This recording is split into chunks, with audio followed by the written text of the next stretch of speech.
আসসালামু আলাইকুম। আজ আমাদের আলোচনার বিষয় মানসিক দক্ষতা হতে 20টি গুরুত্বপূর্ণ প্রশ্নের সমাধান। মূল আলোচনা শুরু করার আগে অনুরোধ করব, আপনি যদি প্রথমবারের মতো আমাদের চ্যানেলে এসে থাকেন তাহলে আমাদের চ্যানেলটি সাবস্ক্রাইব করুন, আর ইতিমধ্যে সাবস্ক্রাইব করে থাকলে অসংখ্য ধন্যবাদ। 1 নং প্রশ্নে আছে 0, 1, 2 ও 3 দ্বারা গঠিত 4 অঙ্কের বৃহত্তম এবং ক্ষুদ্রতম সংখ্যার বিয়োগফল কত? একটা বৃহত্তম সংখ্যা এবং একটি ক্ষুদ্রতম সংখ্যা গঠন করতে হবে, যার ভিতর 0, 1, 2 এবং 3 থাকবে। প্রথমত আমরা যদি বৃহত্তম সংখ্যা গঠন করতে চাই তাহলে বড় সংখ্যা থেকে ছোট সংখ্যার দিকে বসাতে হবে, অর্থাৎ সব থেকে বড় যেটা সেটা হলো 3, তারপর 2, তারপর 1, তারপর 0। এটা হলো সব থেকে বৃহত্তম সংখ্যা। কিন্তু ক্ষুদ্রতম সংখ্যার ক্ষেত্রে আমরা যদি ছোট থেকে বড় লিখি তখন কি হচ্ছে, ছোট থেকে বড় লিখলে 0, 1, 2, 3, এটা হলো ছোট থেকে বড় লিখলে। কিন্তু বলা আছে 4 অঙ্কের, এটা কিন্তু 0 যখন প্রথমে হচ্ছে এটার কোনো ভ্যালু থাকে না, তখন 3 অঙ্কের হয়ে যাচ্ছে। সুতরাং আমরা যদি 0কে প্রথমে লিখি তাহলে সেটা 4 অঙ্কের সংখ্যা হবে না। সুতরাং কি করতে হবে, আমরা এভাবে লিখতে পারি 1, 0, 2, 3। এভাবে লিখলে 4 অঙ্কের সংখ্যা হবে। এই সংখ্যাগুলো দ্বারা 4 অঙ্কের একটা সংখ্যা গঠন করা সম্ভব। অন্যথায় 0 আগে লিখলে 4 অঙ্ক হবে না, তখন 3 অঙ্ক বিশিষ্ট হয়ে যাবে। তখন যে প্রশ্ন যেভাবে বলা আছে সেভাবে হচ্ছে না। সুতরাং বৃহত্তম সংখ্যা হলো 3, 2, 1, 0, আর ক্ষুদ্রতম সংখ্যা হলো 1, 0, 2, 3। এই দুইটার বিয়োগফল বলা হয়েছে। বিয়োগফলের ক্ষেত্রে 7, 8, 1, 2, 2, 1, 8, 7, অর্থাৎ দুইটার বিয়োগফল হলো 2, 1, 8, 7। 2, 1, 8, 7 আছে ডি নম্বরে। সুতরাং 1 নং প্রশ্নের উত্তর ডি, 2, 1, 8, 7। 2 নং প্রশ্নে আছে 1 হতে 100 পর্যন্ত গণনা করতে কতটি 7 পাবো? 1 থেকে 100 পর্যন্ত যদি গণনা করা হয় তখন 7 হবে কতটি? আমরা জানি 1 থেকে 100 পর্যন্ত গণনা করলে 0 পাওয়া যায় 11টি, এবং 1 সংখ্যাটা পাওয়া যায় 21টি, এবং 2 থেকে 9 পর্যন্ত যে কোনো সংখ্যা 2, 3, 4, 5, 6, 7, 8, 9 যে কোনো সংখ্যা পাওয়া যায় 20টি। তাহলে এখানে বলা আছে 7 সংখ্যাটি কতবার পাবো? 7 সংখ্যাটি পাবো 20 বার। 3 নং প্রশ্ন আছে 72 সংখ্যাটির মোট কতটি ভাজক আছে? 72 সংখ্যাটির মোট কতটি ভাজক আছে এটা বের করতে হলে আমরা যেভাবে লসাগু করি, 72কে প্রথমে 2 দ্বারা করলে 36, 36কে 2 দ্বারা করলে 18, তারপর 9, 9কে 3 দ্বারা করলে, এখানে 2, 2, 2, 3, 3। এখন 2 আছে মোট কতটি? 3টি, এবং 3 আছে 2টি। আমরা যদি ভাজক সংখ্যা বের করতে চাই তাহলে যতটি 2 থাকবে বা একটা সংখ্যা যতবার থাকবে তার থেকে একবার বেশি নিতে হবে। এখানে 3 ছিল, তার সাথে 1 যোগ করে 4 বার। এখানে 2 ছিল, 2 এর সাথে 1 যোগ করে 3 বার। এই দুইটা গুণ করতে হবে, গুণ করলে হয় 12। এখানে উত্তর আছে ডিতে 12। এখন যে কোনো সংখ্যা এরপর যদি আরেকটা 5 থাকতো, 5 যদি একবার থাকতো তাহলে 2 দ্বারা, অর্থাৎ যতগুলো এরকম সংখ্যা থাকবে ভিন্ন ভিন্ন তার থেকে একবার বেশি নিয়ে গুণ করতে হবে। এখানে 2 আছে মোট 3টি, এর জন্য 4 একবার বেশি। 3 আছে এখানে 2টি, তার থেকে একটা বেশি, 3 দ্বারা গুণ করলে হচ্ছে 12। 4 নং প্রশ্ন আছে রাত 11:59 তুমুল ঝড় বৃষ্টি হচ্ছে, ঠিক 72 ঘন্টা পর রৌদ্রোজ্জ্বল আবহাওয়ার সম্ভাবনা কত? এখন দেখেন এখানে 11:59, 72 ঘন্টা পর ঠিক কিন্তু 11:59 হবে, এবং সেটা হবে রাত। সুতরাং 72 ঘন্টা পরে যদি রাত হয় তখন কিন্তু রৌদ্রোজ্জ্বল আবহাওয়া হওয়ার সম্ভাবনা থাকে না। কত পার্সেন্ট হবে? 0%। 5 নং প্রশ্ন আছে একটি সংখ্যাকে 102 দিয়ে ভাগ করলে ভাগশেষ 23 থাকে, যদি ওই সংখ্যাকে 17 দিয়ে ভাগ করা হয় তবে ভাগশেষ কত হবে? একটি সংখ্যাকে 102 দ্বারা যদি ভাগ করা হয় তবে ভাগশেষ থাকে 23। ওই একই সংখ্যাকে যদি 17 দিয়ে ভাগ করা হয় তবে ভাগশেষ কত হবে সেটা এখানে বের করতে বলা হয়েছে। প্রথমত আমরা জানি ভাজ্য সমান ভাজক গুণ ভাগফল যোগ ভাগশেষ। এখানে ভাজক দেওয়া আছে 102, যেটা দ্বারা ভাগ করতে হবে, এবং ভাগশেষ দেওয়া আছে 23। সুতরাং ভাগফল আমরা যদি 1 ধরে নেই তাহলে কি হবে, ভাগফল এখানে সর্বনিম্ন 1 হয়, সর্বোচ্চ যে কোনো সংখ্যা হতে পারে। সর্বনিম্ন ভাগফল যদি 1 হয় তখন হচ্ছে ভাজ্য সমান 102, এখানে ভাজক গুণ ভাগফল 1 যোগ ভাগশেষ, তাহলে হবে ভাজ্য 125 হচ্ছে 102 গুণ 1 যোগ 23, 125 হয়। এই 125কে যদি 102 দ্বারা ভাগ করা হয় তবে 23 থাকে ভাগশেষ। এই 125কে 17 দ্বারা ভাগ করলে ভাগশেষ কত হবে সেটা এখানে বের করতে হবে। 125কে যদি 17 দ্বারা ভাগ করা হয় তখন মোট যায় 7 বার 119। 125 থেকে 119 বাদ দিলে থাকে 6, যেটা এখানে বের করতে বলা হয়েছে, অর্থাৎ ভাগশেষ কোথায় আসে এখানে ডি নম্বরে। সুতরাং এখানে প্রশ্নের উত্তর ডি। এখন এখানে যদি ভাগশেষ 1 না ধরে অন্য কোনো সংখ্যা ধরা হয় তাহলে কি হতে পারে, যদি ভাগশেষ আমরা 2 ধরি তখন কি হচ্ছে 102 গুণ 2 যোগ 23, তাহলে এখানে হচ্ছে 204 যোগ 23 অর্থাৎ 227। এই 227কে 17 দ্বারা ভাগ করতে হবে, 17 ভাগ 227, তখন কি হয়, প্রথমে যায় একবার 17 57, তারপর মোট যাবে 3 বার 51, এখানে থাকে 6, উত্তর একই। এখানে ভাগফল 1 বা যে কোনো সংখ্যা ধরা হোক না কেন সবসময় উত্তর সেম আসবে, অর্থাৎ এখানে উত্তর 6। 6 নং প্রশ্ন আছে, এক্স কে যদি 7 দিয়ে ভাগ করা হয় তবে ভাগশেষ 5 থাকে। এখানে এক্স হলো ভাজ্য এবং 7 হলো ভাজক এবং ভাগশেষ হলো 5। এক্স এর মান দেওয়া নাই। যদি 3x কে 7 দিয়ে ভাগ করা হয় তবে ভাগশেষ কত হবে। আগের ক্ষেত্রে এক্স ছিল 7 দ্বারা ভাগ করলে 5 থাকতেছে, এক্স এর পরিবর্তে এখানে 3x 3 গুণ হয়ে যাচ্ছে, সেটাকে 7 দিয়ে ভাগ করলে ভাগশেষ কত হবে সেটা বের করতে হবে। এখানে ভাজ্য এক্স, ভাজক 7, ভাগফল 5, ভাগশেষ 5। এখন ভাগফল আগেরটার মতো যদি সর্বনিম্ন আমরা 1 ধরে নেই তখন কি হচ্ছে, এক্স হলো ভাজ্য 7 গুণ 1 যোগ 5, সুতরাং এখানে আমাদের এক্স এর মান অর্থাৎ ভাজ্য এর মান 12। এখন যদি এখানে 3x হয়, আগে ছিল x 12, এখন যদি 3x হয় 3 গুণ হলে তখন কত হবে 36। এই 36কে এখন 7 দ্বারা ভাগ করলে ভাগশেষ কত হবে সেটা বের করতে হবে। এখন 36কে 7 দ্বারা ভাগ করলে থাকে এখানে 5, এখানে 1, অর্থাৎ এখানে ভাগশেষ কত হচ্ছে 1। 7 নং প্রশ্ন আছে, এক্স এর মান একটি বিজোড় সংখ্যা হলে নিচের কোন মানটি অবশ্যই জোড় সংখ্যা হবে। এক্স এর মান একটি বিজোড় সংখ্যা হলে নিচের কোন মানটি অবশ্যই জোড় সংখ্যা হবে। এক্স এর মান ধরলাম 3। সাধারণত এইভাবে মান ধরার ক্ষেত্রে আমরা ছোট সংখ্যাগুলো ধরবো, জোড় বা বেজোড় ধরার ক্ষেত্রে 2 3 4 5 6 7 এভাবে। এখন এক্স এর মান যদি 3 হয়, বেজোড় সংখ্যা 3, তাহলে কোন সংখ্যাটি জোড় হবে সেটা বের করতে হবে। এক্স এর মান যদি 3 হয় তখন এখানে হচ্ছে 2 গুণ 3 6 যোগ 1, অর্থাৎ কত হচ্ছে 7, কিন্তু 7 একটা বেজোড় সংখ্যা, এটা হবে না।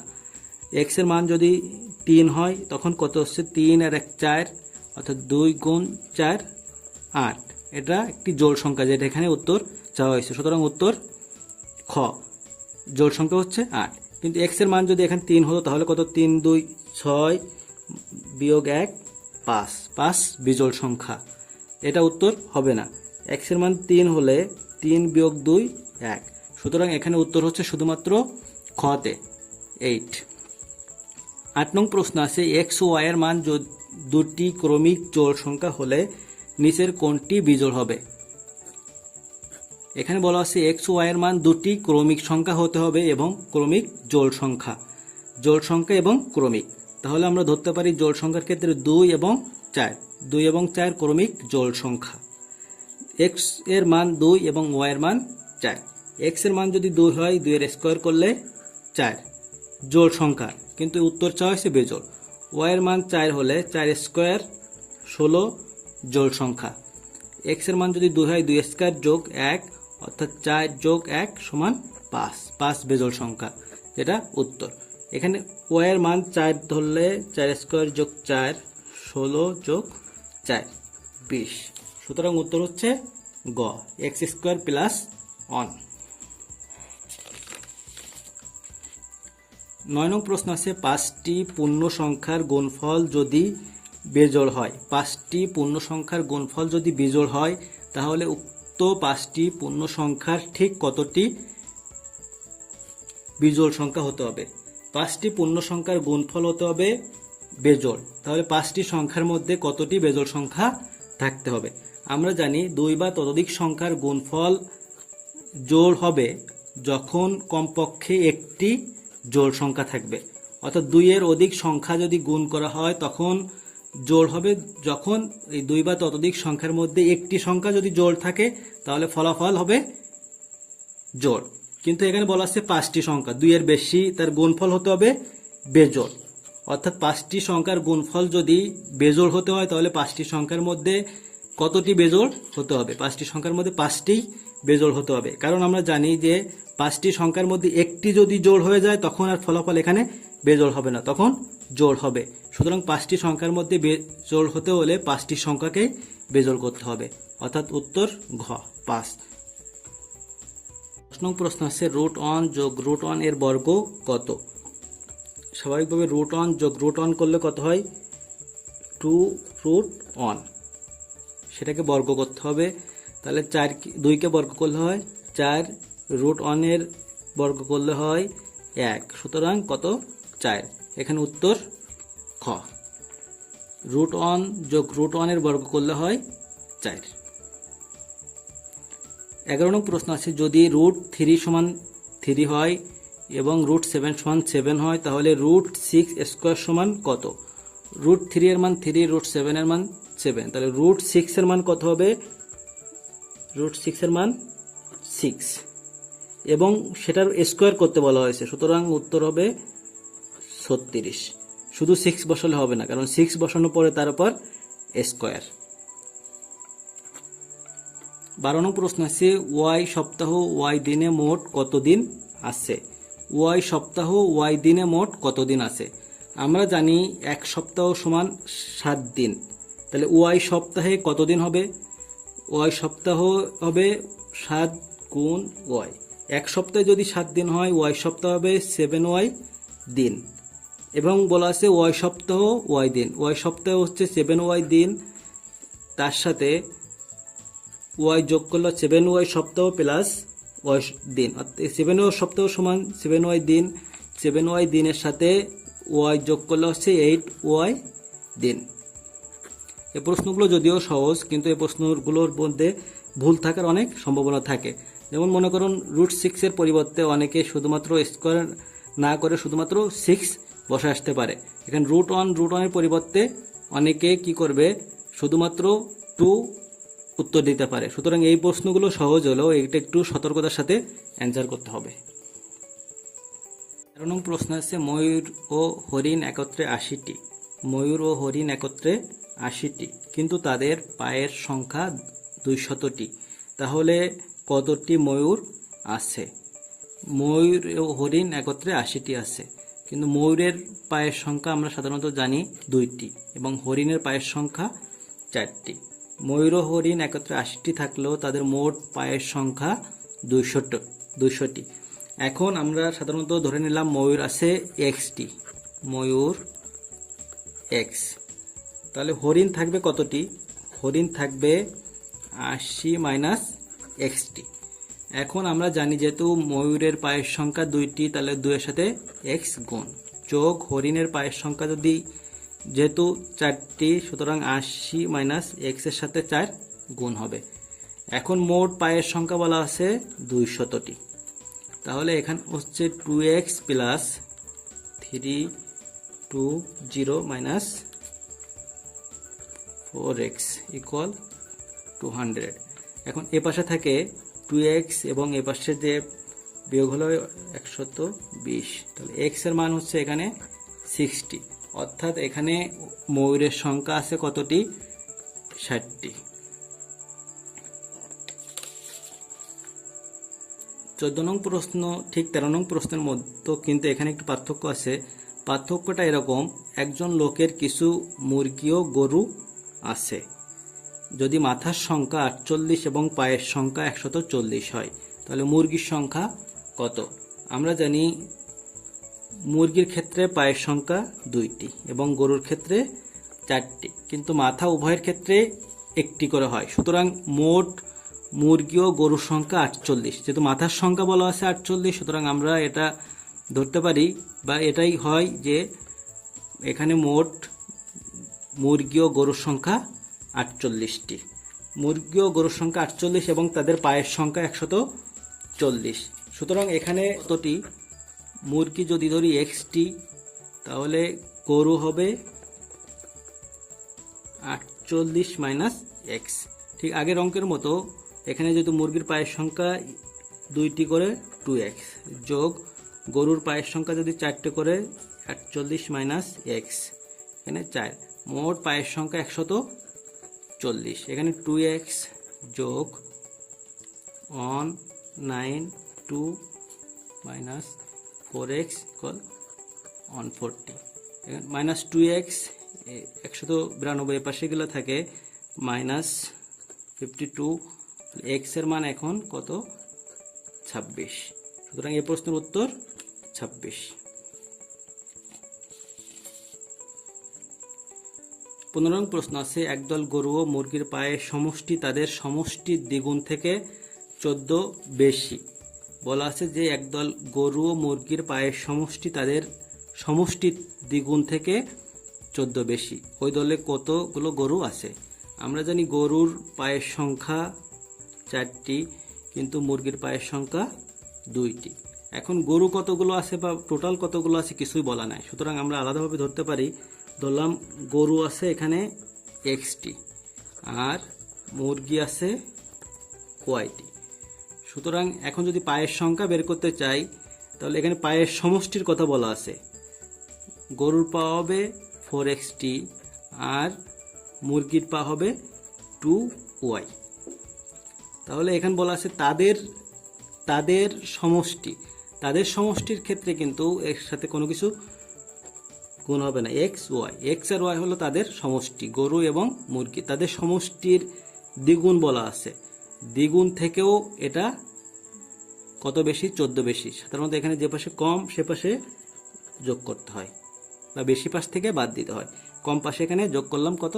14। তো এ পাশে থাকে 4x 2y, এ পাশে থাকে 2x 2y, এ পাশে থাকে 14। দুই পাশে y 2y বাদ যায়, এ পাশে আসলে হয় 2x ইকুয়াল 14। তাহলে x সমান কত থাকে? 7। এখানে উত্তর সি।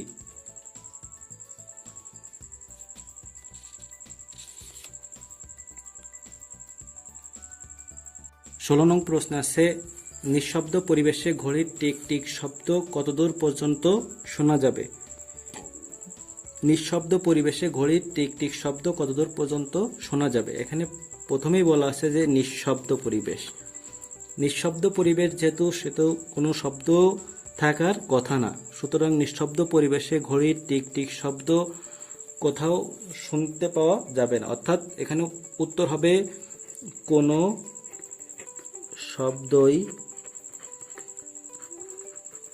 শোনা যাবে না। যেহেতু নিঃশব্দ পরিবেশ, সুতরাং কোনো শব্দ শোনা যাবে না। 17 নং প্রশ্নে আছে, এক মণ লোহার ওজন এক মণ তুলা অপেক্ষা কত গুণ বেশি? এক মণ লোহার ওজন এক মণ তুলা অপেক্ষা কত গুণ বেশি? এখানে মনে হতে পারে লোহার ওজন, যেহেতু লোহা একটু ভারী, তাহলে লোহাটা মনে হয় বেশি হবে, বেশি গুণ হবে। কিন্তু যেহেতু উভয়ের ক্ষেত্রে বলা আছে 1 মণ, সুতরাং কোনোটা বেশি হওয়ার কোনো সুযোগ নাই। লোহাও 1 মণ, তুলাও 1 মণ, সুতরাং দুইটার ওজনই সমান। 18 নং প্রশ্ন আছে, একজন কৃষকের 17টি মুরগি ছিল, 9টি ছাড়া বাকি সব মারা গেল, কতটি জীবিত আছে? এটা বিশেষ 28তম পিলিতে আসছিল যে একজন কৃষকের 17টি মুরগি ছিল, 9টি ছাড়া বাকি সব মারা গেল, কতটি জীবিত আছে? এখানে বলছে যে 9টি ছাড়া বাকি সব মারা গেল, অর্থাৎ মারা যায় 17 মাইনাস 9 করলে যেটা হয় সেটা। এখানে বলা আছে জীবিত কতটি, সুতরাং 9টি এখানে জীবিত ছিল, 9টি বাদ বাকি যা সব মারা যায়, অর্থাৎ এখানে জীবিত মুরগির সংখ্যা 9টি। 19 নং প্রশ্ন আছে, একটি বড় বাক্সের মধ্যে 4টি বাক্স আছে ও তার প্রত্যেকটির ভিতর 4টি করে ছোট বাক্স আছে, বাক্সের সংখ্যা কতটি? এখানে প্রথমত বলা আছে যে একটি বড় বাক্স, তারপর বলা আছে সে বড় একটি বাক্সের সাথে ভিতর আবার বাক্স আছে কতটি? 4টি, এবং সর্বশেষ বলা আছে যে এই প্রত্যেক যে 4টি বাক্স আছে তার মধ্যে আবার 4টি করে বাক্স আছে, 4 গুণ 4। প্রথমত বলা আছে একটি বড় বাক্স, বড় বাক্স একটি, মধ্যে কতটি বাক্স আছে? 4টি, এবং সর্বশেষ তার ভিতর আছে আরও 4টি বাক্স। এখানে করার ক্ষেত্রে সাধারণত প্রথমে যেটা দ্বারা শুরু করতে হয়, এরপর যতগুলো বাড়তে থাকে আগেরটার সাথে এটা গুণ করতে হয়। এখানে প্রথম ছিল 1, 4 গুণ 1 করলে হবে 4 হয়, অর্থাৎ আগেরটার সাথে যতটা বাড়বে ততটা গুণ হবে। এখানে এখানে ফলাফল 4 হয়, এর জন্য 4-এর সাথে আবার 4টি যেহেতু বাড়েছে 4 গুণ, অর্থাৎ 1 যোগ 4 যোগ 16, অর্থাৎ হয় 21টি। এখানে মোট বাক্সের সংখ্যা কতটি? 21টি, অর্থাৎ যতটা এখানে বাড়তে থাকবে আগেরটার সাথে যতগুলো বাড়বে বা একটির ভিতর যতটি থাকবে ততটি গুণ করতে হবে। ঠিক আগে যতগুলো ছিল তার সাথে পরবর্তীতে যতগুলো থাকতেছে ভিতরে ছোট সেটা এখানে গুণ হবে, সুতরাং উত্তর এখানে 21 এ।